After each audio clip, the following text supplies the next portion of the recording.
Two sonnet English online. আজকে আলোচনা করব ইন্টারোগেটিভ সেন্টেন্স নিয়ে। আগের লেকচারটা ছিল অ্যাসার্টিভ সেন্টেন্সের উপরে। তো আমরা টাইপস অফ সেন্টেন্সের একটা বেসিক ধারণা নিয়ে একটা ক্লাস করেছি। তার পরবর্তীতে আরেকটা ভিডিও আপনারা ইউটিউবে পাবেন অ্যাসার্টিভ সেন্টেন্সের উপরে, এবং আমরা দেখিয়ে দিয়েছি যে এটা কিভাবে এটাকে আইডেন্টিফাই করতে হয় এবং এক্সামগুলোতে কিভাবে আপনারা এর উপর অ্যাসার্টিভ সেন্টেন্সের উপরে অ্যান্সার করবেন, ওইটাও আমরা দেখিয়ে দিয়েছি। তো আজকের আলোচনাটা ইন্টারোগেটিভ সেন্টেন্সের উপর। চলুন শুরু করি। ইন্টারোগেটিভ সেন্টেন্সের ক্ষেত্রে আমরা প্রথমেই দেখব WH word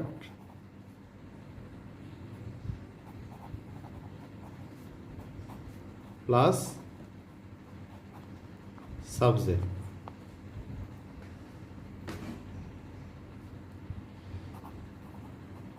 verb plus subject.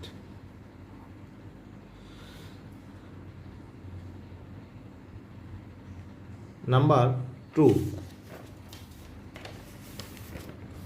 টুতে আমরা লিখতে পারি, তাহলে আমরা এখানে কি দেখলাম যে এক নাম্বার পয়েন্টে ছিল ডাব্লিউএইচ ওয়ার্ড এখানে আছে, আবার এখানে ডাব্লিউএইচ ওয়ার্ড নেই। তাহলে আমরা বলতে পারি ডাব্লিউএইচ ওয়ার্ড থাকতেও পারে, নাও পারে, কিন্তু প্রশ্নবোধক চিহ্নটা কি অবশ্যই থাকবে। Number 2,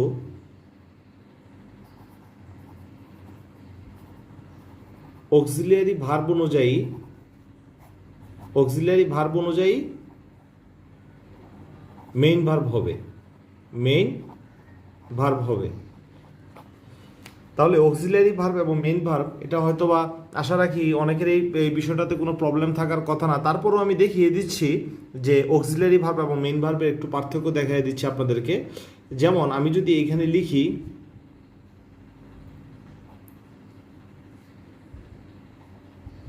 I can do the work, তাহলে আইটা কি এখানে সাবজেক্ট, ক্যানটা হচ্ছে একটা ভার্ব, ডুটা হচ্ছে একটা ভার্ব। তাহলে মেইন ভার্বের আগে যেটা বসবে বা দুইটা ভার্ব যদি পাশাপাশি থাকে, তাহলে প্রথমেরটাকে আমরা বলবো অক্সিলারি ভার্ব, আর দ্বিতীয়টাকে বলবো আমরা কি ভার্ব, মেইন ভার্ব। এই জিনিসটা খুব ভালো করে মাথায় রাখবেন যে মেইন ভার্বের পূর্বে অক্সিলারি ভার্ব বসে, আর অক্সিলারি ভার্বের পরে মেইন ভার্ব বসে। এখন অক্সিলারি অনুযায়ী মেইন ভার্ব কথাটার অর্থ কি? ক্যান এখানে কি একটা মডেল অক্সিলারি না? মডেল অক্সিলারি পরে ক্যান, উইল, ডু, উড, এগুলো হচ্ছে modal auxiliary verb. Modal auxiliary ভার্বের পরে সবসময় কি বসে? ভার্বের বেস ফর্ম বসে। ডুটা হচ্ছে ভার্বের বেস ফর্ম। আর আমি যদি এখানে লিখতাম আই হ্যাভ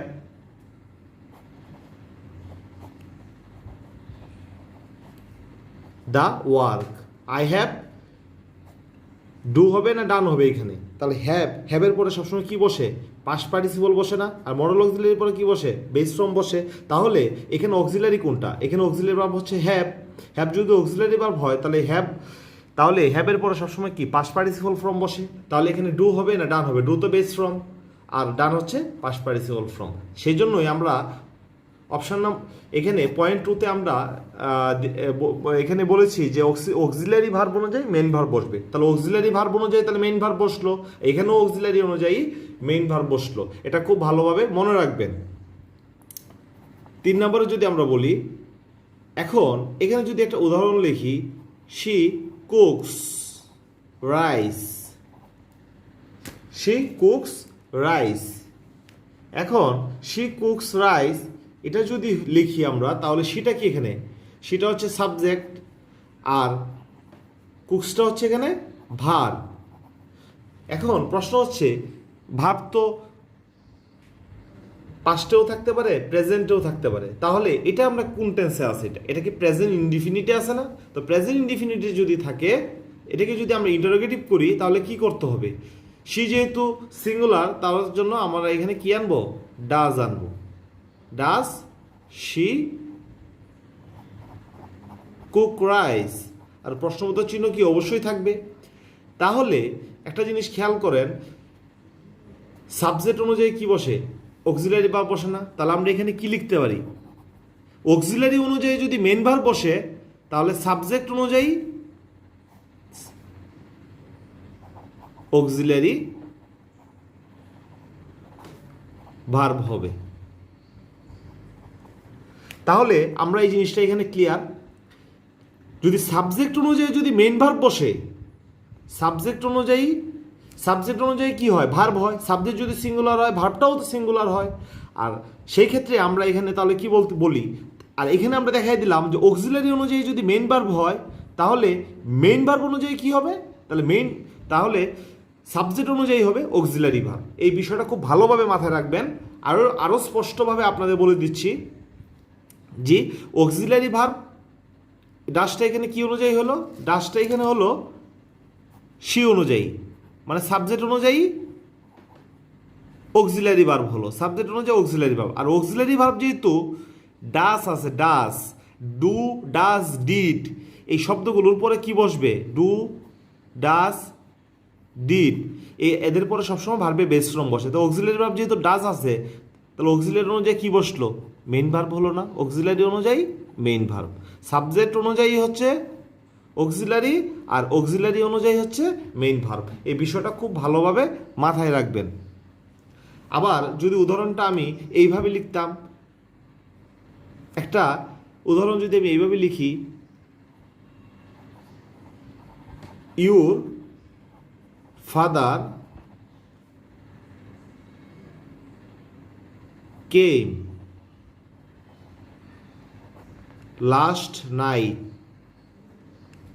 তাহলে ইউর ফাদারটা কি এখানে?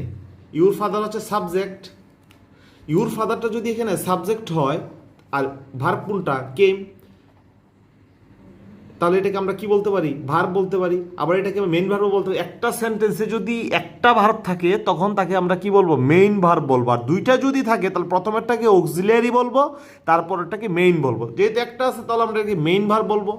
এখন মেইন ভার্বটা এখানে কি আছে? পাস্ট ইনডিফিনিট আছে না? এটাকে যদি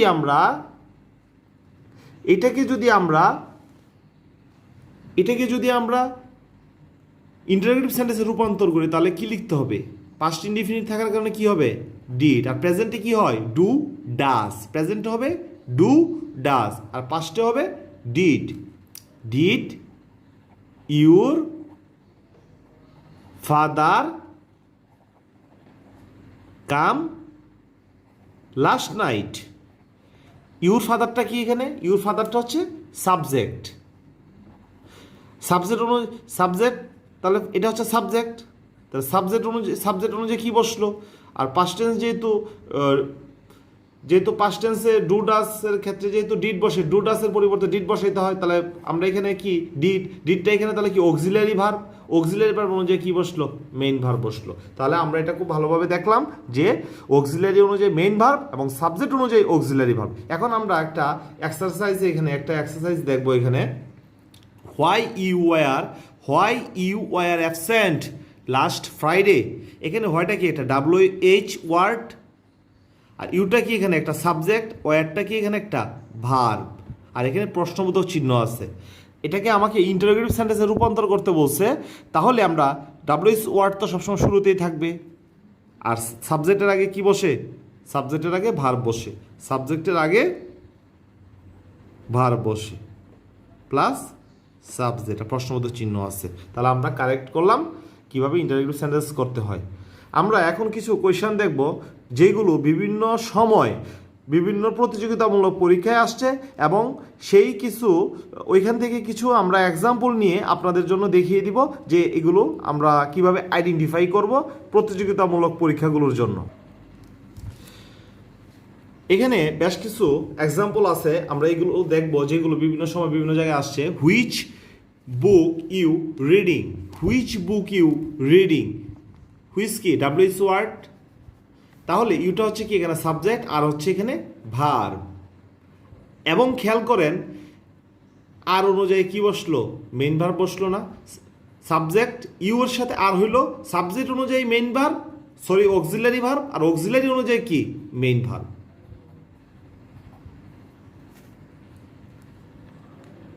how old is Anis.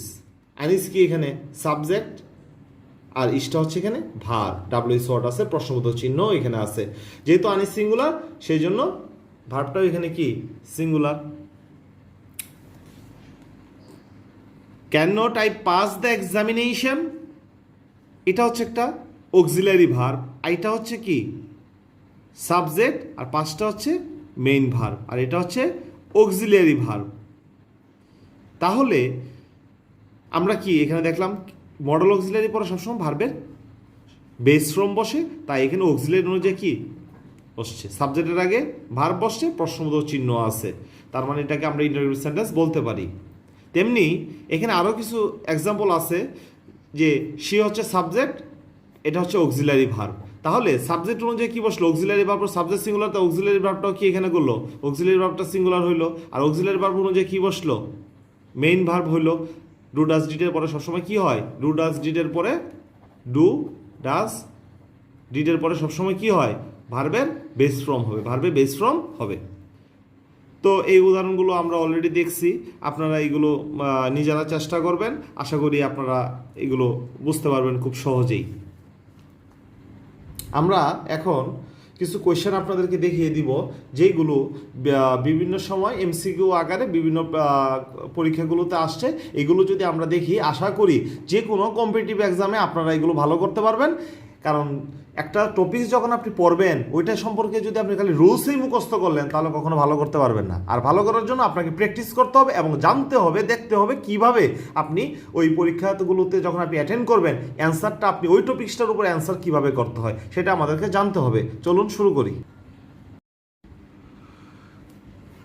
Question number 1-এ আমরা দেখব, does the gardener gap the flower.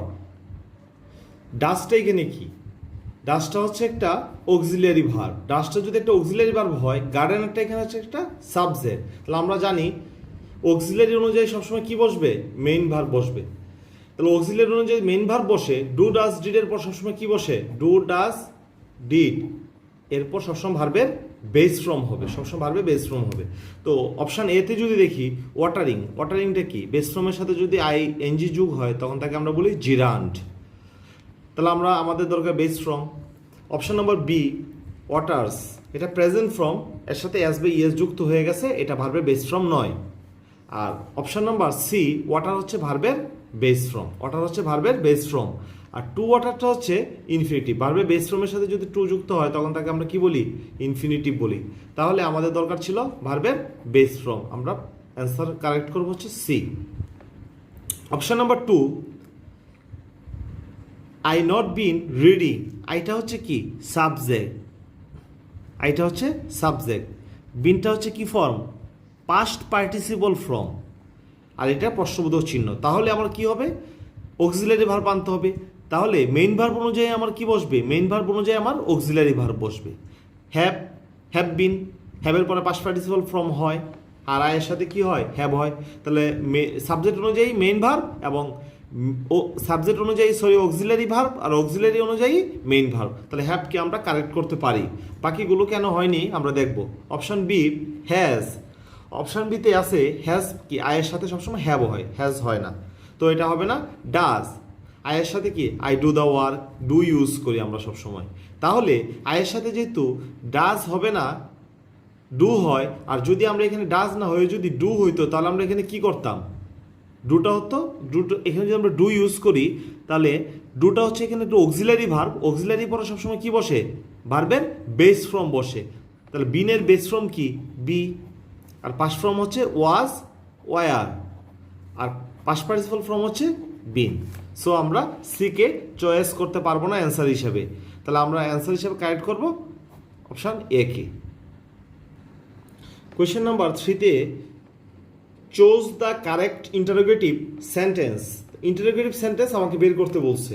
তাহলে option A will you go to the park, উইলটা কি এখানে অক্সিলারি ভার্ব, আর এটা কি অক্সিলারি বলতে হবে, এটাকে মডেল অক্সিলারি, এটা হচ্ছে মডেল অক্সিলারি। ইউ হচ্ছে কি সাবজেক্ট, আর গোটা হচ্ছে মেইন ভার্ব। মডেল অক্সিলারি পর সবসময় কি বসে, ভার্বের বেস ফর্ম বসে। তাহলে মডেল অক্সিলারির পর সবসময় ভার্বের বেস ফর্ম বসে। তো মডেল অক্সিলারি কোনগুলো তো আপনারা জানেন, will, would, can, could, may, might, shall, should, এগুলো হচ্ছে মডেল অক্সিলারি ভার্ব। এদের পরে ভার্বের বেস ফর্ম হবে। তাহলে এটা সেন্টেন্সটা কি কারেক্ট আছে এবং প্রশ্নবোধক চিহ্নও আছে। এটা কেন হয় নাই, এখানে অপশন বিতে যদি আমরা দেখি উইল ইউ হচ্ছে সাবজেক্ট, উইল হচ্ছে অক্সিলারি ভার্ব, আর গো হচ্ছে মেইন ভার্ব। তো অক্সিলারি অনুযায়ী মেইন ভার্ব আছে, আর প্রশ্নবোধক চিহ্নটা থাকার কারণে এটা হয় না। এখানে যদি ফুল স্টপ দিতাম তাহলে এটাকে আমরা কি করব, ফুল স্টপ যদি দিতাম তাহলে এটাকে আমরা অ্যাসার্টিভ সেন্টেন্স বলতে পারতাম। আর ইন্টারোগেটিভ সেন্টেন্স বলা যাবে না, কারণ সাবজেক্টের পূর্বে ভার্ব আনতে হবে। Option C, will go you. উইলটা কি এখানে অক্সিলারি ভার্ব, গোটা হচ্ছে মেইন ভার্ব, আর ইউটা হচ্ছে সাবজেক্ট। তো আমরা যে ইন্টারোগেটিভ সেন্টেন্সের নিয়মটা যেটা জানি সেটা হচ্ছে কি বসবে, ভার্ব সাবজেক্টের পূর্বে সবসময় ভার্ব বসবে। আর এখানে ওই রকমভাবে আমরা নিয়মটা ফলো, এখানে এটা হয়নি, কারণ এখানে মেইন ভার্বের পূর্বে অক্সিলারি ঠিক আছে, কিন্তু ইউটা এখানে আসার কথা ছিল। Auxiliary main verb, sorry auxiliary subject plus main verb হওয়ার কথা ছিল, কিন্তু এখানে সেটা হয়নি। গোটা হচ্ছে মেইন ভার্ব, আর এটা হচ্ছে অক্সিলারি ভার্ব। আমরা জানি কি মেইন ভার্ব সবসময় কি অক্সিলারি পরে বসে। I will go, I will go, তাহলে এটা কি অক্সিলারি ভার্ব, আর গোটা কি মেইন ভার্ব, এই জন্য এটা হয়নি। তাহলে আমরা এটাকে কারেক্ট করব অপশন এ কে। Question number 4, choose the correct interrogative sentence. I do the work, I do the work, এটাকে ইন্টারোগেটিভ সেন্টেন্সটা কি হবে, ইন্টারোগেটিভ ফর্মটা কি এটা বের করতে বলছে। আই হচ্ছে এখানে সাবজেক্ট, আর ডুটা হচ্ছে কি, ডুটা হচ্ছে ভার্ব। তো সাবজেক্ট প্লাস ভার্ব যদি থাকে এটা কি হয়, অ্যাসার্টিভ সেন্টেন্স হয়। তাহলে এটা কি অ্যাসার্টিভ সেন্টেন্স আমরা বলতে পারি। তো অ্যাসার্টিভ সেন্টেন্স যেহেতু হয়, তাহলে আমরা ইন্টারোগেটিভ সেন্টেন্সে অপশন এতে যদি দেখি, ডুটা হচ্ছে কি আই ডু, আইয়ের সাথে ডু হয়, ডুটা হচ্ছে একটা অক্সিলারি ভার্ব, আইটা হচ্ছে সাবজেক্ট, আর ডুটা হচ্ছে অক্সিলারি অনুযায়ী মেন ভার্ব বসছে। আর ডু ডাস ডিটের পরে সবসময় কী হয়, ভার্বের বেস ফর্ম হয়। তাহলে এটাকে আমরা কারেক্ট বলতে পারি। প্রশ্নবোধক চিহ্ন আছে, এটা কেন হয় নাই, এখানে ডিট হচ্ছে অক্সিলারি ভার্ব, আই হচ্ছে সাবজেক্ট, আর এটা হচ্ছে মেইন ভার্ব। আর ডু ডাস ডিটের পর সবসময় মেইন ভার্ব বেস ফর্ম হয়। তাহলে প্রশ্নবোধক চিহ্ন আছে, এটাকে আমরা কারেক্ট বলতে পারবো না, কারণ এখানে অ্যাসার্টিভ সেন্টেন্সটা প্রেজেন্ট টেন্সে আছে, ডুটা হচ্ছে প্রেজেন্ট টেন্স। প্রেজেন্ট টেন্সের ক্ষেত্রে এখানে, আর এই ডিটটা হচ্ছে এখানে পাস্ট টেন্স। পাস্টের ক্ষেত্রে আমরা ডিড ইউজ করি, আর প্রেজেন্টে ডু ডাজ ইউজ করি। তাহলে আমরা প্রেজেন্টে কি ইউজ করব, প্রেজেন্টে ডু ডাজ, আর পাস্টে ইউজ করব হচ্ছে did. Do I did, do এর পর সবসময় কী হয়, ভার্বে বেস ফর্ম হয়। এখানে ডিড পাস্ট ফর্ম হয়ে গেছে, সেই জন্য এটা হয় নাই। আর এখানে ফুল স্টপ আছে, ফুল স্টপ থাকা যাবে না, ইন্টারোগেটিভ সাইন থাকতে হবে, প্রশ্নবোধক চিহ্নটা থাকতে হবে। Have I done the work, have I done the work, এটা কিন্তু ঠিক আছে অক্সিলারি ভার্ব, আই হচ্ছে সাবজেক্ট, এটা হচ্ছে পাস্ট পার্টিসিপল ফর্ম, অক্সিলারি অনুযায়ী মেইন ভার্ব সব ঠিক আছে, কিন্তু কেন এটা হয় নাই, কারণ এটা হচ্ছে এখানে প্রেজেন্ট টেন্সে আছে, তাই আমার ইন্টারোগেটিভ সেন্টেন্সও প্রেজেন্ট টেন্সই হতে হবে। তাহলে কারেক্ট হবে এ। কোয়েশ্চেন নাম্বার 5-এ the he writes a letter, এটাকে ইন্টারোগেটিভ ফর্মে নিতে বলছে। হি হচ্ছে সাবজেক্ট, রাইটস হচ্ছে ভার্ব। তাহলে আমরা এটা কি অ্যাসার্টিভ সেন্টেন্স বলতে পারি, অ্যাসার্টিভ সেন্টেন্সকে ইন্টারোগেটিভে রূপান্তর করতে বলছে।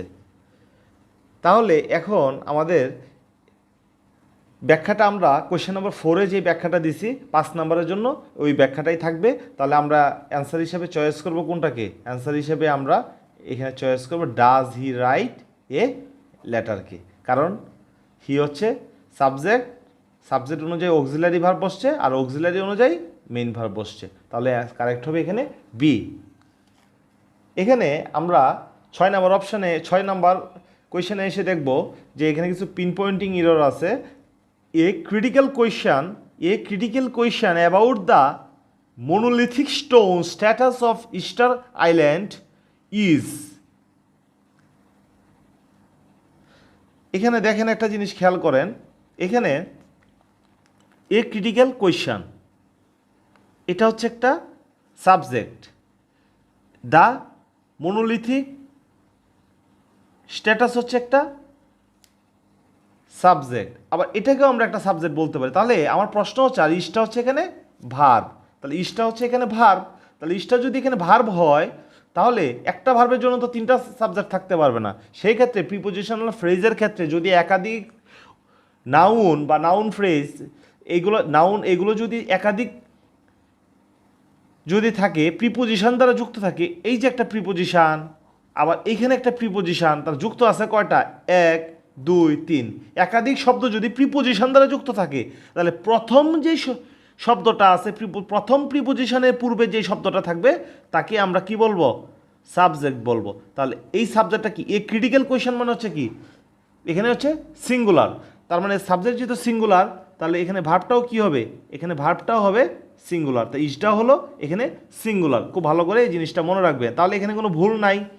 হোয়াইটা এখানে কি, হোয়াই হচ্ছে এখানে WH word, they were all made alike, প্রশ্নবোধক চিহ্ন আছে, ডাব্লিউএস ওয়ার্ড আছে, তাহলে কি হবে, সাবজেক্টের পূর্বে কি বসবে, ভার বসবে। তাহলে এখানে কি দে ওয়ার হবে না ওয়ার দে হবে, এখানে ওয়ার দে হবে, তাহলে এটাই হবে এটার correct answer. Question number 7. The famous artist painted with exacting technique a strange world in wire objects such as bones and rocks. দেখেন, the famous artist painted with, প্রিপোজিশনের পরে সবসময় কি বসে, প্রিপোজিশনকে আমরা প্রিপোজিশনের পরে ভার্বের সাথে আইএনজি হবে, কিন্তু যেহেতু দুইটা ওয়ার্ড আছে এটা অ্যাডজেক্টিভ প্রেজেন্ট, তাহলে আমরা কি প্রেজেন্ট পার্টিসিপলকে আমরা অ্যাডজেক্টিভ হিসেবে ব্যবহার করতে পারি, তো অ্যাডজেক্টিভ প্লাস নাউন, এখানে এটা ঠিক আছে। তাহলে ইন হোয়ার, তাহলে কি আমরা সবসময় মনে রাখবেন যে ডাব্লিউএস ওয়ার্ড এর পূর্বে কখনো কি হবে না, প্রিপোজিশন ব্যবহার করা যাবে না, ডাব্লিউএস ওয়ার্ডের পূর্বে কখনো প্রিপোজিশন ব্যবহার করা যাবে না, প্রিপোজিশন হবে না। তাহলে ডাব্লিউএস ওয়ার্ডের পূর্বে কখনো প্রিপোজিশন হবে না। তাহলে ডাব্লিউএস ওয়ার্ডে যদি প্রিপোজিশন না হয় তাহলে এটাকে আমরা বাদ দিলেই সেন্টেন্সটা আমাদের কী হয়ে যাবে, কারেক্ট হয়ে যাবে। সাচ অ্যাজ অবজেক্টসটা কি এখানে, নাউনটা কি এখানে প্লুরাল, সাচ এর আগে যেহেতু প্লুরাল আছে পরেও তাহলে প্লুরাল আছে, মিলে গেল। এন্ডের আগে যা হবে এন্ডের পরে, এন্ডের আগে নাউন হলে পরেও নাউন হবে, এন্ডের আগে যদি জিরান্ড হয় পরেও জিরান্ড হবে, তাহলে বন্স যেহেতু প্লুরাল এখানে রক্স ঠিক আছে, তাহলে এখানে কোনো ভুল নাই, তাহলে আমরা অ্যান্সার এখানে পেয়ে গেছি।